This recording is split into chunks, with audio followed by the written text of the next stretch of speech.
Hello everyone, I'm Oscar and this is Tech Tribe iPhone review. So, a week ago, bumili tayo ng iPhone 16 Pro and nagkaroon tayo ng first impression and unboxing and 24 hours or 48 hours later ng ating paggamit. So today is naka 1 week na tayo ng paggamit sa ating iPhone 16 Pro. So, there are some adjustments that I made. Kaya tayong dinagdag na protection. So, as of the moment, wala pa rin tayong screen protector. Wala pa tayong case. But, meron tayong camera protection module. Okay, meron tayong camera protector or protection module. I purchased Spigen sa SM City Cabanatuan and installed it yesterday night. So that's the adjustments that I made for this iPhone 16 Pro. And by I think by Friday, darating na rin yung binili kong tempered glass. It is again sa Spigen ko binili. Sa Lazada shop din ako sana. So here are some adjustments after a week of using this iPhone 16 Pro. First is in the shortcuts. Sa shortcut, meron akong dinagdag dyan na Call IV. So sa Call IV na to is every time I press the action button, kita nyo, ito ang usually problema ko ngayon. Biglang naglalag siya. Anyway, let's continue. Sa action button, sinet ko yung shortcut to Call IV. So every time I press this for 2 seconds, the action button is it will call my wife. No? Kahit nakalock siya, basta pinress ko tong action button, tatawagan siya. Next, I set up the control center. Kung makikita nyo. So, kung last time is cluttered pa ang ating control center, so ngayon medyo okay na siya. No? So, sa right side, the commonly used, since I am a right-handed person, so gusto ko maabot ko lahat yan. Lahat kaagad. No? So, I have here the AirDrop, Bluetooth, data, Wi-Fi, and airplane mode on the left side. Shazam, orientation, flashlight, screen record, and personal hotspot. On the topmost area, the brightness and the volume setup. So that's the control center. Next is kung papansin nyo, naglagay na ako ng assistive touch dito. Ano bang purpose ni assistive touch? So basically, you can customize this menu sa assistive touch to add an extra layer of automation. No? For example, ito sa ating settings. Ba't nagkakaganon siya? Bug ba yun? May bug yata sa iPhone 18 eh. Ba? I think there's a big issue pagpunta ng settings. I don't know. Nope, accessibility, touch, assistive touch. So dito, makita ninyo, meron tayong custom actions. So pagka-tap mo, open menu, yung double tap, wala pa akong naisip na shortcut na pwede. So, but long press is pag dinaya mo siyang ganyan, screenshot. Wala, di ba last time gumamit tayo ng action button for the screenshot pero meron siyang icon sa taas na nag-open. I made sure na pag gumamit ako ng shortcut, mawala yun. So, dito ko dinala sa assistive touch. Screenshot. So, marami pang options dito. Nag-isip nila ako ng anong pwede pa sa double tap. Pwede, yan pwede siyang analytics, open yung front camera mo, lock rotation, pinch, shake. Yan, marami pang options dyan. Pwede rin naman tayo maglagay ng shortcut dyan eh. Basta mag-create ka na ng shortcut sa shortcut application, then lalabas na siya dyan. Maraming pwede dyan. So, that's the assistive touch under accessibility. And next is the automation.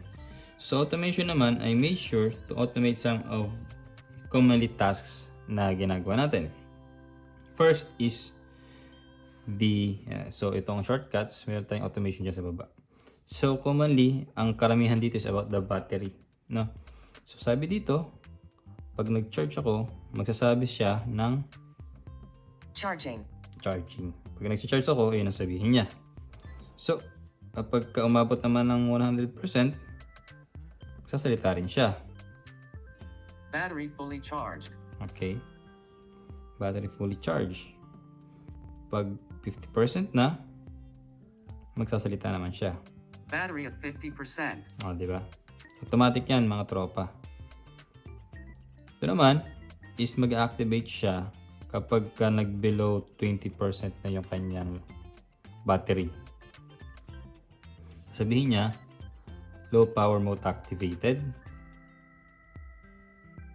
So, that's the idea. So, ito, ang action naman nito is mag-automatic yung low power mode niya pag na-reach niya yung battery level na 25%. So after maset yung low power mode, magsasalita na siya ngayon na activated na yung low power mode. So ito naman, 5 AM daily is magte-text siya at 5 AM daily sa contacts na sinet ko. So ngayon, ang set ko dito sa misis ko, every 5 AM mag-chat siya, ay magte-text itong iPhone na to sa kanya. Depende kung anong message yung ilalagay mo. Next is this. Pag naka-receive ako ng message mula sa kanya, sa asawa ko, magsasalita siya. Sabihin niya, message from Ivy. Message from Ivy. So, every time na may ma-receive akong text sa kanya is sasalita siya. So, ito naman is every time my cellphone is connected to this kind of device, Bluetooth device, for example, sa kotse, gagawin niya, mag-text siya sa misis ko na, ibibiyahin na ako, alis na ako. Hindi pa siya fully customized or modified. I have gagawin pang script dito to fully automate my tasks. Okay? So that's automation. So that's all for the shortcuts that I have created. Next would be the photographic styles. So sa photographic styles naman, nagamit ko na siya during our year-end party. However, some photos is walang photographic style. I don't know why. Kasi siguro main camera ang gamit. I don't know if hindi ko yata ginagamit itong option na to. I don't know, but iba naman, ibang cameras naman, ibang images naman, automatic naman siya. Diba? So napaka-vibrant ng kulay niya. Tulad nitong mga pictures na to, ala talaga. Wala siyang photographic style. Oh. I don't know why. We will check the reason why.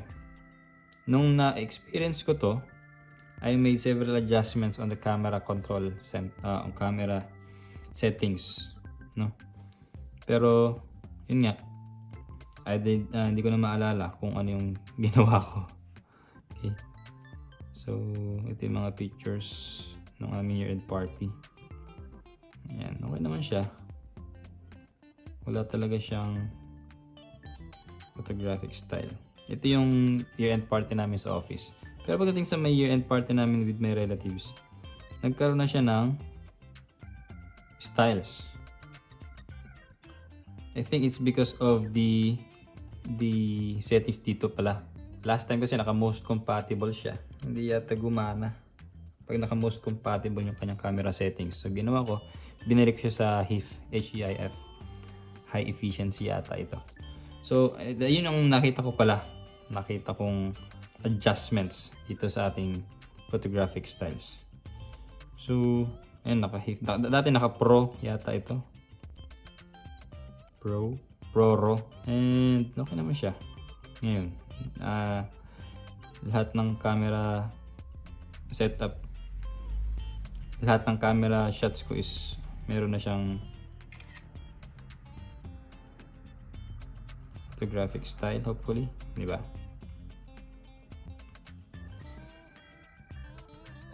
So, ito rin, nung dinate yung misis ko. Let us see. Oh, meron na rin, di ba? So, ang camera settings ko dito na ginawa ay naka-gold siya. Dito naman sa iba is vibrant. Vibrant naman to. So, ito is sinetup ko during my photo. So, ginawa ko. Yan.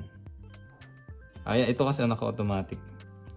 So, nung ongoing yung aming event party with my relatives, namili ako kung anong option. However, pag chinek nyo kasi dito, ayun na naman. I don't know why, nagkakaproblema sa settings. Bug kaya ito? Home. Settings. Ayun pa rin,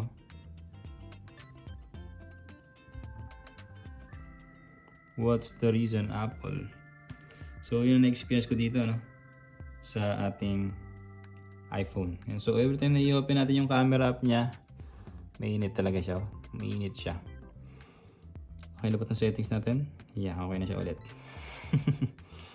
So, sa camera natin, naka-automatic siya na gold. So, every time na i-open natin siya, naka-gold siya. Okay.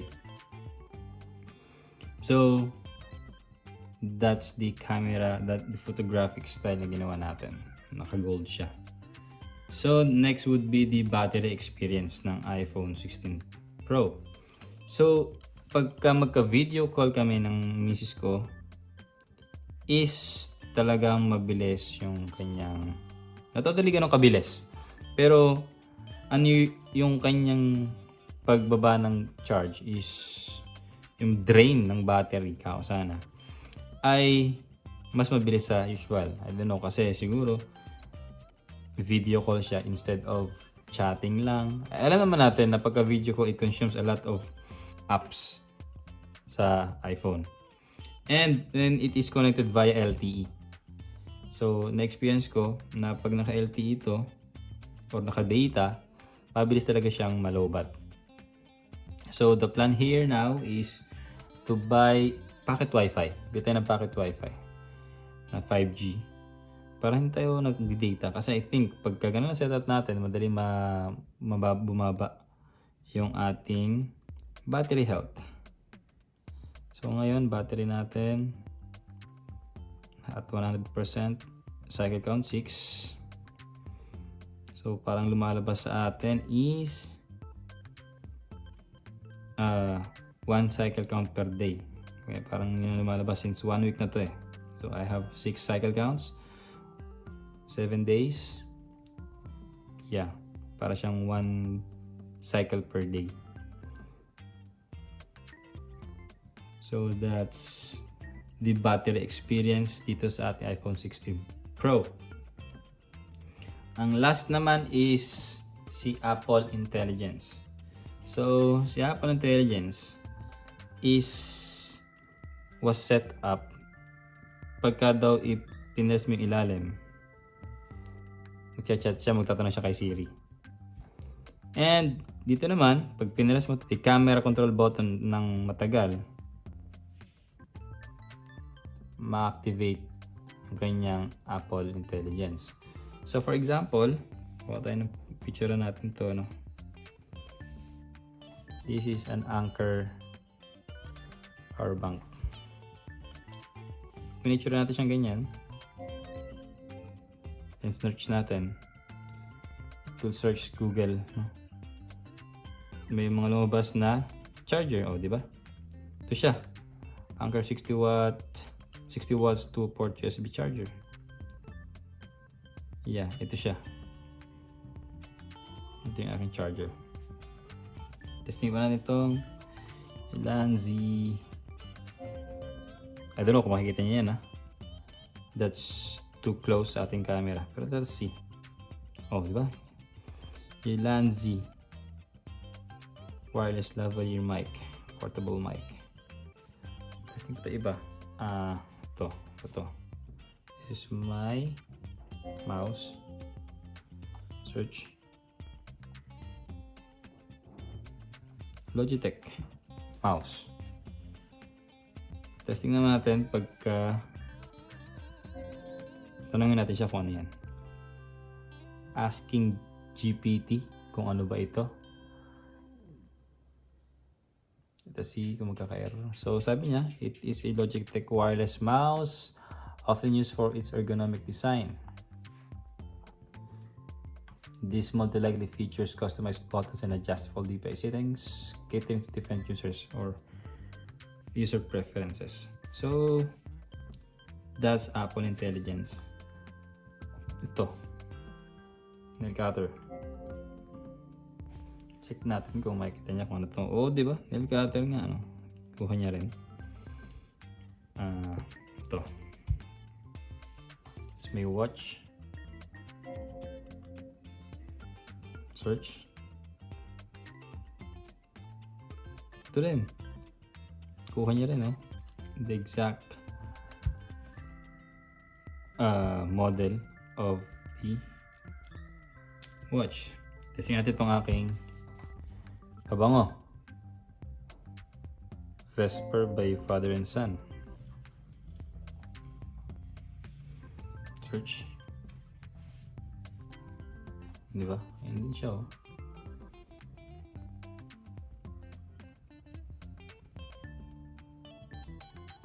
How about ask kung ano siya?